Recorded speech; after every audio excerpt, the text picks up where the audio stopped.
Hello, welcome to the show. We are going to do, of course, another tasty treat. And of course I think so. So hopefully you do too. And if you do, give me a thumbs up right above my finger.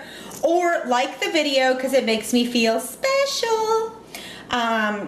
Let's get started. We are going to do a pumpkin waffle batter. This is good in the fridge for 2 to 3 days as well. So you can make it ahead if you have company coming in or a sleepover. Especially during the holidays. You can also make the waffles, actually complete the process of making the waffles and then freeze them for 30 days. So this is a great sturdy recipe for that. But let's get with the ingredients. Now this is a recipe for 4. We're doing 4 hefty waffles. I'm doing that because I have a family of 4, but only 2 of us are gonna eat these right now. So if you need more, double, triple, quadruple the batter. You choose, but I'm starting off small. So we're going to do 1 1/4 cups of flour, a 1/2 cup of sugar. We're going to do 3/4 cups of the milk. We're going to do 1 1/2 teaspoons of the baking powder, a tablespoon of pumpkin pie spice mix, 1/2 teaspoon of salt, 1/2 teaspoon of baking soda, and yes, I know that I'm talking super duper fast. We've got 2 eggs. We're going to do a 1/2 cup and a splash more of pumpkin, canned pumpkin. Now, again, this is a great recipe. If you have sweet potatoes left over from the holidays, use those. Again, it's about a 1/2 cup and a splash more. Not a big deal. It does not have to be perfect. We're going to do a 1/2 teaspoon of cinnamon, 1/2 teaspoon of vanilla, and then you also need maple syrup and powdered sugar. Oh, and the butter. I may not have said the butter, but you need 1/4 cup melted butter, and then of course additional butter so that you can wipe it on top of your waffles when they're finished. So let's get baking. We have our bag on the bag holder. You know why I use it. I'm not going to say it. If you don't know why I use it, go watch another video. And it'll make your life easier and you'll never wash another dish, or at least most of them. I've got my melted butter in here. Again, it's a 1/2 stick, so we've got our melted butter in here. We're gonna go ahead, there's no particular rhyme or reason as to how to assemble the batter. It's all gonna mix together. So let's go ahead and do 1 1/2 teaspoons of the baking powder.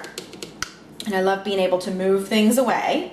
We're going to do a 1/2 cup and then some of the pumpkin, which is about 1/3 of that can. And then, of course, then some. Good, good, good.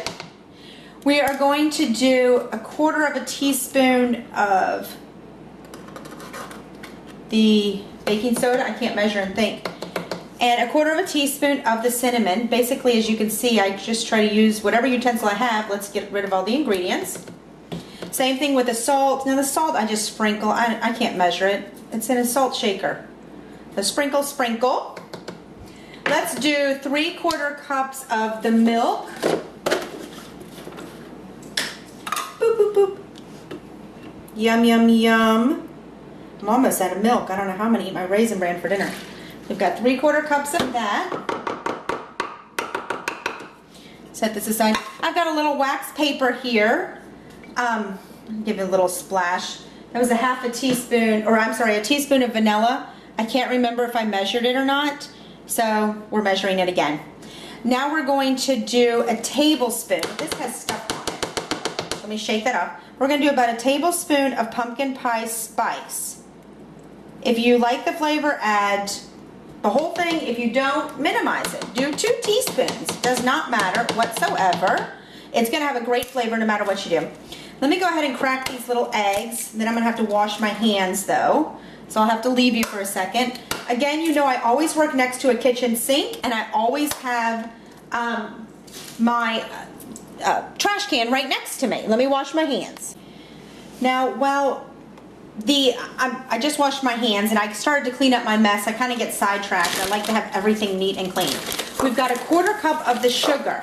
And again, this is for 4. So make sure this bag is all, I bet you can imagine what I'm going to be doing next. I'm going to be refilling this bag. I keep sugar in its actual container all the time. And then when this bag starts to run low, I just reuse it and fill it up with new stuff. But I want to make sure that I get rid of all the old first. So we've got 1/4 cup of sugar, and now we're going to do 1 1/4 cups flour. Very simple. Let's do this, and I love, you can see this is a brand new bag of flour. Put that in there.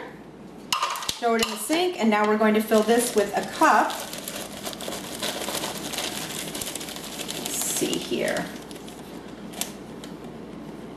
And that may be, ooh, that is just, holy cow, am I good. That is 1 cup perfectly. What we're going to do is we're going to, look at this space. Look how clean this is. And I swear I did not even wipe it or touch it. So what we're going to do is we remove the bag, and we need to basically seal it and mix it, which is what we're doing. You need to make sure that while we're doing this, because this is going to mix up really fast, we've got our waffle maker ready to go. We need to turn it on, turn yours on, and when you're ready, before you put the batter down, make sure you spray it or add butter to it so that the waffle pops out evenly and nicely and pretty. So we're just going to mix this up. Do you see how fast this is? I have people all the time say, why do you use a bag? I mean, it is kind of weird at first. I mean, I don't even know how I came about it. But the more I use it, it's like, why don't I? One, I can throw this away if I choose to. I'm still saving water. I'm saving tons of time. I'm never having to wipe my counters virtually. It's just about the method. And it fits in a gallon bag. And using the holder is basically like turning this into a bowl, but I don't have dishes. It's much faster than doing this. And I have no cleanup. It's a no-brainer. Why not? So, look at this. It's already mixed. That's it. And you saw the dishes that I had. It is done, ready to go. There is nothing that's left. And I'm sitting here, no editing of the video, but it's done. So, what we're going to do is we're going to let my waffle maker get hot. When it's ready to go, it turns green. I don't know how yours works. But while that's getting green, I'm going to go ahead and clean up the rest of my stuff, so that I can start from scratch, fresh space, and get a nice dish to put the waffles on. My green light is on, and I've got my waffle iron ready to go, but let's first spray it. That makes the most sense. Ready to go. Shut that for a second while I turn my gallon bag into a piping bag, so I can easily, or a batter dispenser, whichever you choose. And all I have to do is cut a little hole. Hopefully you can see that. You don't need a huge hole, just a little one. Right at the tip, that's what I call it, right at the tip of the bag. So this is ready to go. We're gonna open this up. It's sprayed, it's hot, it's ready. Let me scoot it a little closer so you guys can see. And we're going to just pour the batter. See how we do this very easily. No mess. Perfect. Now, when you're ready, you just tip it upside down. It's going to hold its place, and you just pop the bag with the tip up. Very simple. Let's close this. And mine, you flip over. Let's see how I do this. Oh, there we go. I've only used this like 25 times, and I still can't remember. So we're going to sit here because when it's ready again, the green light will pop back on. I don't know if you can see that, but our green light right here will pop back on. So we just wait. While we do the butter and syrup, I forgot, let's go ahead and start to do another one. And again, I just want to show you how easy this is. Put it right in. You know, with waffles, it doesn't have to be totally covered. Again, pop this part of it up and just set it upright. The tip method. Flip it. Set it out of the way. And while that is going on, let me scoot this out. I wish you guys could see this a little better. Is that better for you guys? Oh, yes. All right, let me get the butter. Where's the butter? We need some butter. Come along, little butter. Here we go. Sorry about that. I'm sorry. I know if you could smell it, you wouldn't mind sitting there staring at it. This is the butter that we had, that we used anyway, that we ended up melting. Set that there. Ooh, I can't wait to eat this. Let's get this in here. Oh, yes, baby.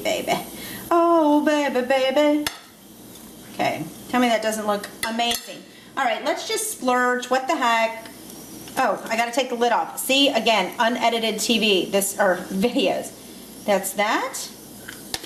And then it can't kill us if we add a little syrup. Bzz, bzz, bzz.